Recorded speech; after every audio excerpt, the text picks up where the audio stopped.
Hey guys, how are you all? Hope all doing well. I'm Tanuja Takwal and welcome back to my channel Women's Natural Health Care. So guys देखिए, जब एक महिला pregnant होती है तो pregnant होने में जब महिला का सबसे पहला अल्ट्रासाउंड होता है तो उसमें चेक किया जाता है बच्चे की हार्ट बीट आई है या नहीं आई है। और उसके साथ साथ महिला को ये भी बताया जाता है कि महिला की ड्यू डेट कब हो, यानी 9 महीने के बाद वो बच्चे को कब बॉर्न करेंगी। महिलाओं को 2 डेट मिलती है।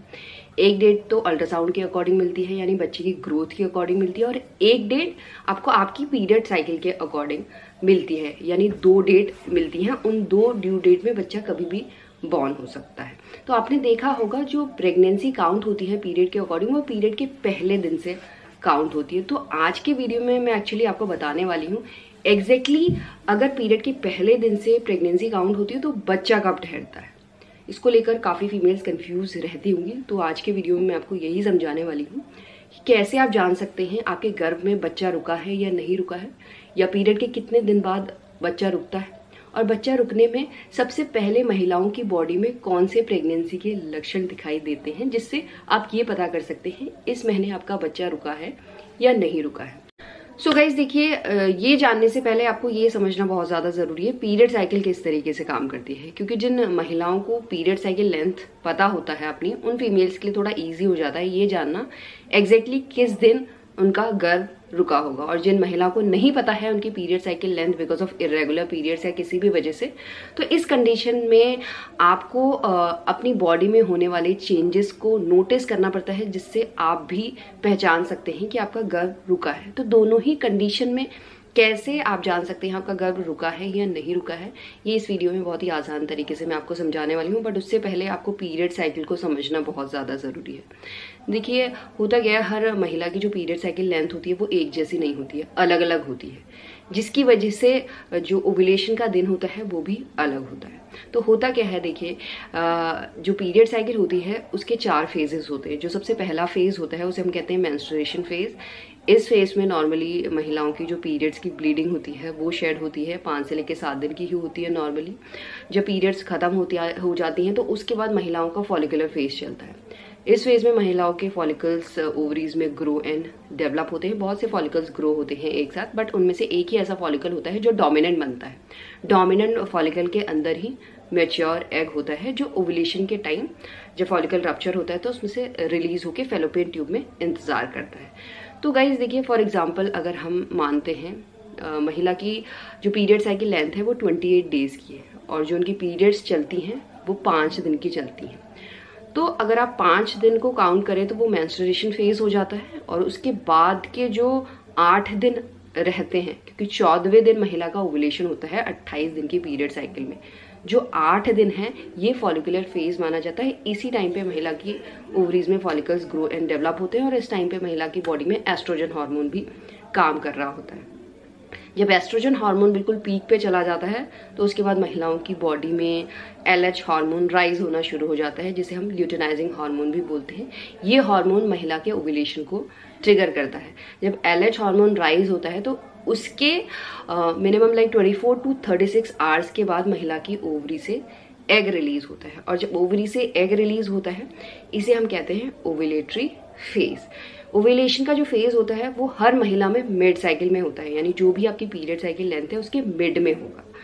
जैसे कि आप बोल सकते हैं, देखिए अगर आपका ओव्यूलेशन फेज खत्म हो जाता है तो उसके बाद का जो फेज होता है वो ल्यूटल फेज होता है, जो हर महिला में फिक्स होता है, यानी 14 दिन का होता है, चाहे आपकी कोई भी पीरियड साइकिल हो, रेगुलर ये हो या इरेगुलर हो।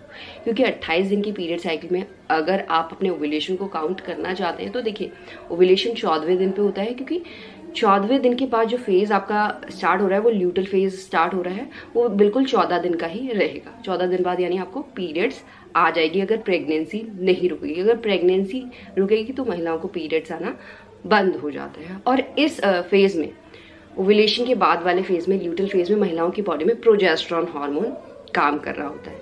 देखिए गाइज, अगर ओव्यूलेशन के टाइम एग और स्पर्म नहीं मिल पाते हैं तो क्या होता है, ओव्यूलेशन के 5वें दिन के बाद से महिलाओं की बॉडी में प्रोजेस्टेरॉन एंड एस्ट्रोजन हार्मोन धीरे धीरे कम होना शुरू हो जाते हैं, और फिर बाद में महिलाओं को पीरियड आ जाती है। बट अगर महिलाओं को प्रेगनेंसी कंसीव हो जाती है तो progesterone hormone through out pregnancy महिला की बॉडी में इंक्रीज ही रहता है, जो प्रेगनेंसी को सस्टेन करने के लिए बहुत ज़्यादा ज़रूरी है। तो प्रोजेस्टेरॉन हार्मोन इंक्रीज होने की वजह से जो सबसे पहला बदलाव महिला की बॉडी में आता है पीरियड डेट से पहले ही, वो होता है महिलाओं के पेट में। यानी प्रोजेस्टेरॉन हार्मोन इंक्रीज होने की वजह से जो महिलाओं की मसल्स होती हैं वो स्लो डाउन हो जाती हैं, जिसकी वजह से जो डाइजेशन प्रोसेस है वो स्लो डाउन हो जाता है, और जिसकी वजह से काफ़ी महिलाओं को पेट में ऐसा ब्लॉटिंग की प्रॉब्लम, यानी पेट फूला फूला सा फील होता है, कॉन्स्टिपेशन की प्रॉब्लम हो जाती है, क्योंकि खाना तो जो भी आप खा रहे हैं वो डाइजेस्ट होने में टाइम लगा रहा है, तो उसकी वजह से ऐसे डकारें भी आनी शुरू हो जाती है, गैस की प्रॉब्लम हो जाती है, और गैस की वजह से गैस का पेन भी होने लग जाता है कई महिलाओं में, और कॉन्स्टिपेशन की वजह से आपने देखा होगा ऐसा टाइट टाइट फील होने लगता है। अगर इस तरीके का बदलाव आपको दिख रहा है और आपकी डाइट में कोई भी चेंज नहीं हुआ है, तो ये दर्शाता है कि आप प्रेगनेंसी कंसीव कर चुके हैं। और इसके बाद जो चेंज महिलाओं में दिखाई देता है वो है इम्प्लांटेशन का पेन, क्योंकि जब महिलाओं का इम्प्लांटेशन सक्सेसफुल होता है, यानी जब एम्ब्रियो यूट्रन वॉल पर अटैच होता है, तो वो डायरेक्ट अटैच नहीं होता है, वहाँ पे कुछ केमिकल रिएक्शन होता है, खुदाई होती है, तो वहाँ पे एम्ब्रियो बरो होता है। तो बरो के दौरान कई महिलाओं में नाभि के नीचे यानी आपके लोअर एब्डोमिनल एरिया में माइल्ड पेन होता है। इस पेन में आपको हल्की हल्की मरोड़े पड़ सकती हैं, या आपको खिंचाव टाइप फील हो सकता है, या ऐसा लग सकता है कोई सुई चुभा रहा है। और ये पेन आपका पेल्विक एरिया में भी फील हो सकता है, पेल्विक एरिया में आपको प्रेशर टाइप भी फील हो सकता है, अनकंफर्टेबलनेस लग सकती है। ये पेन आपका लोअर एब्डोमिनल एरिया से यानी नाभि के नीचे पोर्शन से लेके आपका लोअर बैक में हो सकता है और कमर में हो सकता है। अगर इस तरीके का पेन आपको हो रहा है पीरियड डेट से पहले, तो ये भी आपका प्रेगनेंसी का साइन। और जो गाइस जो इम्प्लांटेशन का पेन होता है, ये पेन कुछ महिलाओं में कुछ मिनटों के लिए भी रह सकता है, कुछ घंटों के लिए भी रह सकता है, और मैक्सिमम जो इम्प्लांटेशन का पेन है वो 48 आवर्स तक ही रहता है, उसके बाद अपने आप ही खत्म हो जाता है। और इसके साथ साथ जो तीसरा ऐसा लक्षण है जो ज्यादातर महिलाओं में दिखाई देता है प्रेग्नेंट होने में, वो है वजाइनल डिस्चार्ज में बदलाव। क्योंकि पीरियड के बाद से ही आपने देखा होगा महिलाओं का वजाइनल डिस्चार्ज निकलता है, तो अगर आप वजाइनल डिस्चार्ज को नोटिस करते हैं तो डेफिनेटली आप ओव्यूलेशन के बाद ये जान सकते हैं कि आपका गर्भ कब रुका है। क्योंकि गर्भ रुकने में जो वजाइनल डिस्चार्ज होता है महिला का, उसका कलर या तो व्हाइट हो सकता है, येलो हो सकता है, या पेल येलो हो सकता है। और उसके साथ साथ जो उसकी कंसिस्टेंसी होती है वो ना ही आपको पानी की तरह लगेगी, ना ही ज्यादा मोटी होगी, ना ही ज्यादा पतली होगी, और ना ही ज्यादा निकलेगा और ना ही ऐसा बिल्कुल कम सा निकलेगा। और इसके साथ साथ ये बिल्कुल क्लियर सा डिस्चार्ज होता है, इसमें एज सच कोई स्मेल नहीं होती है, और स्मेल भी होगी तो बहुत माइल्ड स्मेल होती है। और इसके साथ साथ सबसे मेन बात होती है इस डिस्चार्ज की, जब जैसे जैसे आपकी प्रेगनेंसी ग्रो होती है तो ये डिस्चार्ज भी धीरे धीरे इंक्रीज होता रहता है। और ये डिस्चार्ज में आपको बिल्कुल भी घबराना नहीं है, क्योंकि ये डिस्चार्ज महिला के रिप्रोडक्टिव ऑर्गन्स में इन्फेक्शन होने से भी रोकता है। और ये डिस्चार्ज गाइस कभी भी आपको सूखा फील नहीं होगा, अपनी पैंटी में ड्राई नहीं लगेगा, क्योंकि ये डिस्चार्ज हमेशा वेट होता है। और इस डिस्चार्ज में आपको कुछ स्पॉटिंग भी दिखाई दे सकती है, जैसे रेडिश और पिंकिश कलर की, जिसे हम इम्प्लांटेशन की स्पॉटिंग भी कहते हैं। अगर डिस्चार्ज के साथ नहीं दिखाई देगी तो आपको पैंटी में ऐसा वाटर की कंसिस्टेंसी की तरह कुछ पिंकिश या ब्राउनिश करके स्पॉटिंग या डॉट वगैरह दिखाई दे सकते हैं, जो आपकी प्रेगनेंसी को डिफाइन करते हैं, बताते हैं कि आप प्रेग्नेंट हो चुकी हैं, आपका गर्भ रुक चुका है।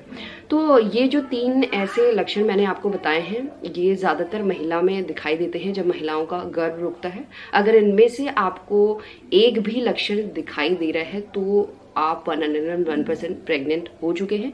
तो उसके बाद आपको करना क्या है, डॉक्टर को दिखाना है, डॉक्टर प्रेगनेंसी केयर आपको बताएगा, जिससे आप 9 महीने की हेल्थी प्रेगनेंसी को भी सस्टेन कर पाएंगे। एंड यही आज का वीडियो गाइस, होप करती हूँ इस वीडियो से आप लोगों को हेल्प मिलेगी। And thanks for watching this video, will see you soon in next video. Till then bye.